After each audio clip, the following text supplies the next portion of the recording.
Okay, we're here with Cornell West. This is Anwar Salandi of Anwar's Reflections. Dr. West, thank you so much for taking the time to speak with me. Thank you, my dear brother. I want to salute the work that you do, brother Anwar. Got that rich California base. Mama from Alabama, dad from Trinidad. Both of them precious. Made a great contribution when they produced you, though, brother. And you've been a force for good now for a good while, and you're still a young brother. Thank you So so I much. salute you, man. Thank you, thank you. And from researching your work, Dr. West, it appears that you had a public disagreement with Al Sharpton, another activist.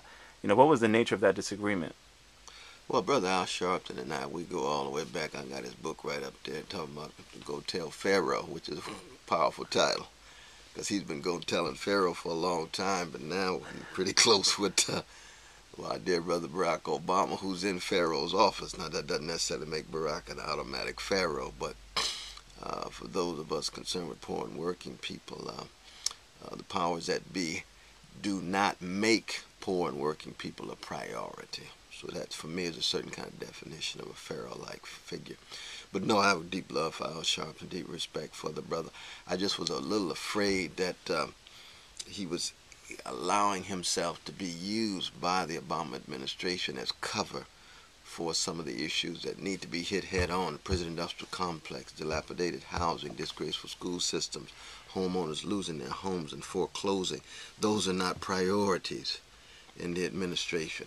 For the last 2.5 years, the priority has been to save Wall Street and kill bin Laden. And they've done both very well. And so in that sense, it's very clear that they were successful in what they intended to do. But I'm concerned not just with security for the nation. Where is security in the hood? Where is security in poor communities? Where is security for the young people who dodging bullets all the time? Where is security when it comes to jobs with a living wage? Where's security in terms of quality education, not just privatizing education that trashes trade unions and teachers, but the high quality education for every child, no matter how poor, no matter how rich. Those are the kind of issues that I was pushing. We were talking specifically about the stop and frisk policy in New York City, where you've had 65% of young black brothers between 16 and 26 been stopped by the police, only 2.5% of them arrested. That's nothing but police harassment, par excellence. It's nothing but intimidation. And it's not a mumbling word from the mayor of New York, who's got a lily white administration that Sharpton's very close to. It's not a mumbling word when President Obama went to Sharpton's National Action Network right in New York, right there in city Manhattan. And not going to say nothing about stop and frisk, but you say you believe in rule of law? Well, what is going on here? So, but Sharpton himself hadn't said a word about it because of his closeness to both Mayor Bloomberg and the president, you see. And I'm saying, well, the Sharpton that I know from way back when I was head of his presidential exploratory committee, he would have said something strong. So I was just saying, look, brother, I love you. I want to make sure that you're not getting used by these folk now, man. You don't want to get chewed up and spit out the way Van Jones and some of these other folk got treated, or Sister Sherrod, you see. So I'm keeping track of you. So we had a wonderful dialogue right after the exchange. I think a lot of people thought on television we were really at it and intense, and that's just the way we are because we're concerned about the issues. But we had a wonderful dialogue right after. Okay, okay. But And I'll continue to say the same thing if he continues to do the same thing. I tell you that. all right. And during that same MSNBC interview, it was said that you called President Obama a mascot for the wealthy. Now, what did you mean by that comment? Yeah, I call him a black mascot of Wall Street oligarchs, a black puppet of corporate plutocrats. What I meant by that was that when you actually look at the priorities of his administration, he brought in Larry Summers. Larry Summers was the one who deregulated derivatives on Wall Street. Larry Summers, of course, has intimate connections with Wall Street, who made, $7 million on hedge funds when he was president of Harvard. So as an economist, he's always been very tied to Wall Street. Same was true with Tim Geithner, who was the head of the New York Reserve banking system that was responsible in many ways for looking away from all of the gangster activity on Wall Street, having to do with predatory lending, having to do with fraudulent behavior, insider trading. We can go on and on and on. So when he brought both of those folk into his administration, Summers as head of his economic council of advisors, and of course Tim Geithner as his head of treasury, you said to yourself, well, wait a minute, brother, you were using the language of Martin Luther King Jr. during the campaign. Martin Luther King Jr. is talking about poor people. He died organizing sanitation workers. He was critical of the war in Vietnam. How you going to bring in these folks straight out of the Wall Street oligarchy, straight out of the corporate plutocracy, and say you're tied to Martin's legacies? Some of us are willing to live and die for the legacy of Martin Luther King Jr. and Fannie Lou Hamer and others. So we've got to keep it real in terms of ways in which they would look at the world in the age of Obama. And so when you look very closely, you say, wait a minute, more and more he's leaning so much toward the powerful and the wealthy and the Wall Street folk. Who does he spend time with? Who in poor communities actually are speaking to him? Who does he listen to? Right, he got one black person on in the cabinet, Eric Holder. Eric Holder's a decent brother, but Eric Holder, of course, has done what? He's justified allowing terrorists off the hook. See, he knows who committed terror, torture. Allowing torturers off the hook. They know who committed torture. They won't touch him. But Jamal gets caught with a crack bag, he goes to jail. You say, well, wait, you got to have one rule of law across the board. You see, same is true with wiretappers. They know wiretapping of fellow citizens is wrong. It's illegal. They know who did it. They won't touch it. See, Eric Holder and Barack Obama said what? Well, we have to just keep moving forward. No, you don't keep moving forward. Somebody broke the law. Letitia get caught doing something. You don't just keep looking forward. You see, we got to have rule of law across the board. So that's exactly the language that I use in terms of the too much of the tilt toward the Obama administration. Same is true in terms of this budget deficit debate. It's a false debate. Everybody knows that all you got to do is tax wealth, not just income. Everybody knows that all you got to do is tax financial transactions on Wall Street. Let them pay some taxes. 1 out of 4 corporations in America didn't pay 1 penny of taxes. The working people paid, black people paid across the board. Right? GE didn't pay 1 penny. The CEO of GE is the head of Barack Obama's Job Commission. His name is Jeff Emmett. You say, well, wait a minute, what's going on? ExxonMobil didn't pay a penny. Bank of America didn't pay a penny. Who's paying taxes? Working people. Well, how can working people pay taxes? Corporations making big money. Well, they got subsidiaries all around the world, Cayman Islands and other places that are tax havens, you see. And so the taxes get heavier and end up with Christie, who's anti-tax, the right wing as he can be, cold-hearted, mean-spirited toward poor people, and so forth. But people do resonate with the fact that they're being taxed too much. They are being taxed too much. It's because the well-to-do and corporations are paying less and less and less taxes. Well, why not hit that issue head on strong? I want the president to have the same backbone in fighting for the war against poverty that he has for the war against terror.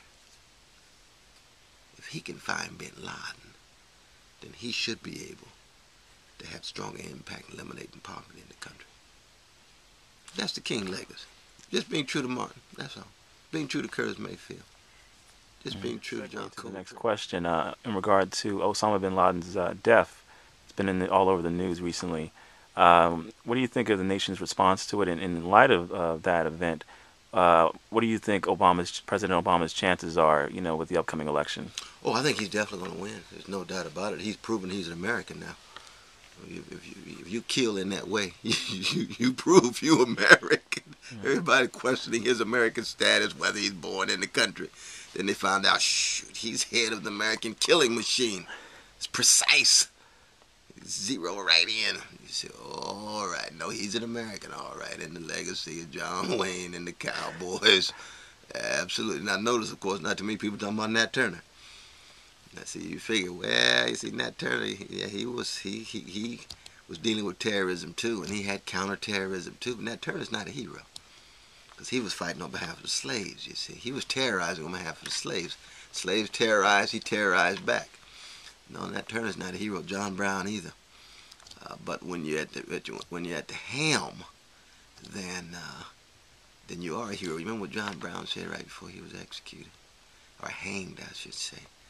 He said, "If I had killed on behalf of rich white people, I'd be a great American hero." But who cares about liberating black slaves?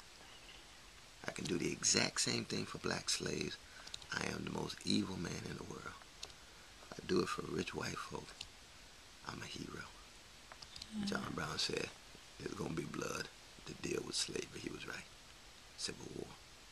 Now, again, myself now, coming out of King's legacy, I don't believe in counterterrorism. So I think John Brown actually was wrong to kill innocent folk. But I think American government is wrong to kill any innocent folk. Now, Bin Laden, if you're in a war, and he declared war, then in a war you do in fact have casualties, because I believe in just war. So that in terms of killing Bin Laden, I'm not crazy about it. I don't celebrate the killing of any human being. I don't care who it is. That's on Christian grounds. That's my own Christian faith. But in a just war, you do end up having to kill. But you don't celebrate. You don't jump out in the middle of the night and start breakdancing. Mm-hmm. There's something wrong about that. It has too much to do with bloodlust and bloodthirstiness.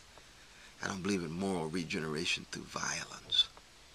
Mm-hmm. That's why you notice they called him Geronimo, Bin Laden Geronimo. That was his code name. We shot him in the head. They said, "We got Geronimo." Mm-hmm.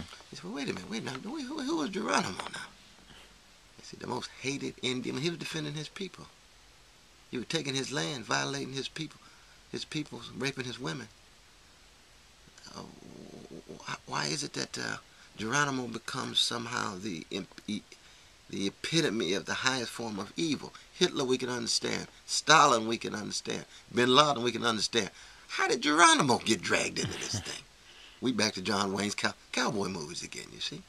It's that myth of America, of frontier, so that we have more regeneration through violence, killing, murder, and we feel better about ourselves. We're number one. You're number one, what'd you do? We killed.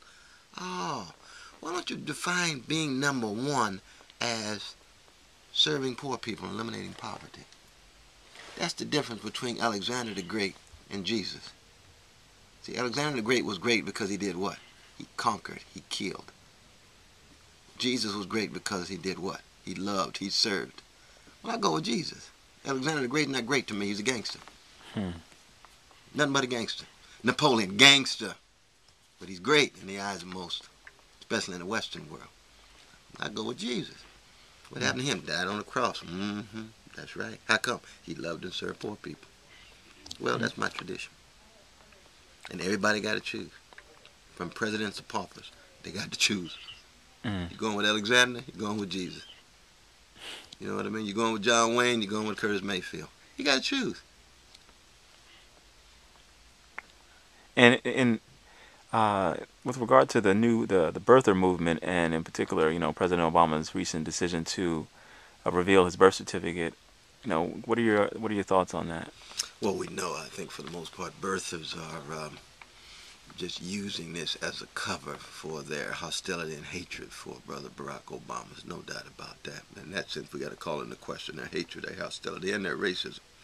On the other hand, I don't know why a public figure can't just show his birth certificate the moment he becomes a public figure. What's wrong with that? You know what I mean? You born in L.A., you're a public figure. Go check it out. Was it Inglewood? Yep. Go check it out. There's Anwar. There he is. Right. I'm born in Tulsa, Oklahoma. I'm a public figure. Go check it out. I don't need to hide it. I don't need to conceal it. When you hide and conceal it, that generates more suspicion. That generates more questions. How come they won't keep Anwar, man? How come you don't show your birth certificate, brother? You say Inglewood. What's the problem? What's the problem? Just show it.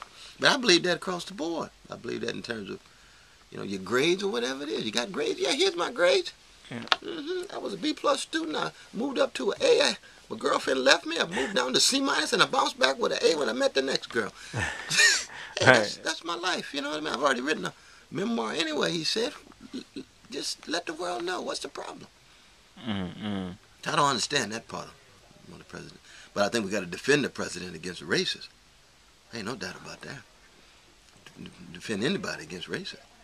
And that's actually a good point. Going into the next question, you've said in the past that it's important to respect, protect, and correct President Obama. That's right. Now, when you say that, what do you mean by that?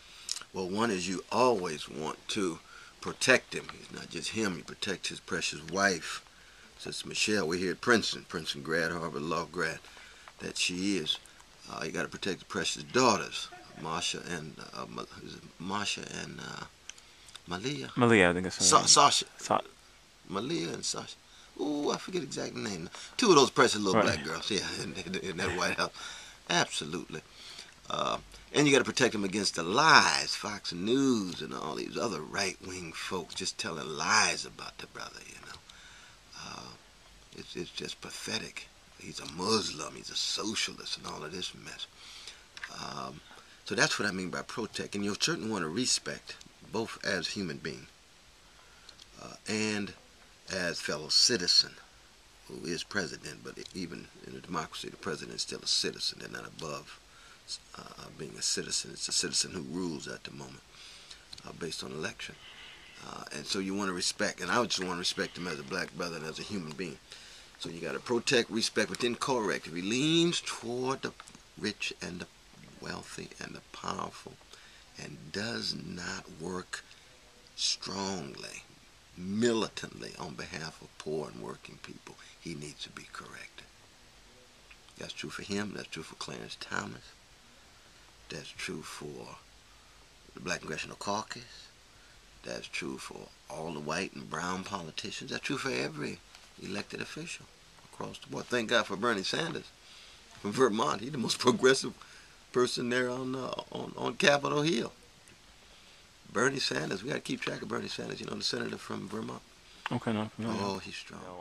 From a community leadership standpoint, like what do you think communities like Trenton would help them revitalize? Economically in different ways as well. Well, I think I was just with Brother David Dinkins, who grew up in Trenton. We're just in New York, just on Friday night. He received a wonderful award, and they were kind enough to give me an award. We were talking about growing up in Trenton. Trenton has produced David Dinkins, first black mayor of New York City. It produced Leon Higginbotham, who really should have been on the Supreme Court instead of Clarence Thomas. He's one of the great legal minds of his day. He's passed now, but Trentonian to the core. Of course, you got the righteous teachers. Yes, yes. Come out of Trenton too. Love those brothers. But more than anything else, there has to be a jobs program, and there has to be an education program that's not just about charter schools and privatizing schools. Those are the two things. Without serious jobs created, and it has to be a priority. It's got to be a priority in the way in which we bailed out the banks.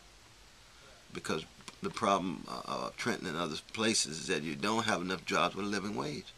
So folk got to go underground in order to survive, And I see the consequences. I was just at Wagner a week before last, 2 weeks before that was a Garden State. And I go to the maximum security there right there in Trenton itself, the prison, and you see it. Brothers had no money, they had no jobs, they went underground, they got tied into drugs, they got tied into the shadow network, trying to make money, trying to survive, dropping out of school, ending up with records and living lives fearful of confinement and captivity because the police forever own them because of their records and so forth. Lucky to get driver's license, got to go back to court, then they fall in love, then they can't pay with the child support, and it goes on and on and on and on and on, you see. And we're talking generations now. And this is what I mean by the neglect and the abandonment of poor communities. You call them hoods, but they used to be neighborhoods. There used to be places where people could actually find some love and empathy. But now these hoods, with all of this chasing after the cash and money and bullets flying and survival of the slickest, and folk get caught in the prison industrial complex. And so we have got to change our priorities. That's really what we're talking about. We've got to shift away from big banks, big military, and big business to everyday people's jobs with a living wage, houses that are decent, and educational systems that are high quality for everybody. Hmm. Okay.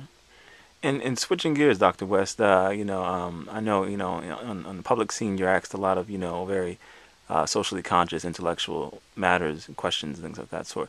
But on a lighter note, I mean, when you're letting your hair down, I mean, I know you have an afro, you don't really let your hair down, but what do you do, for fun? Like, you go to movies, or what Well, do you do? just finished his album with Bootsy Collins, one of the great geniuses of our day, called The Funk Capital of the World. It dropped last week.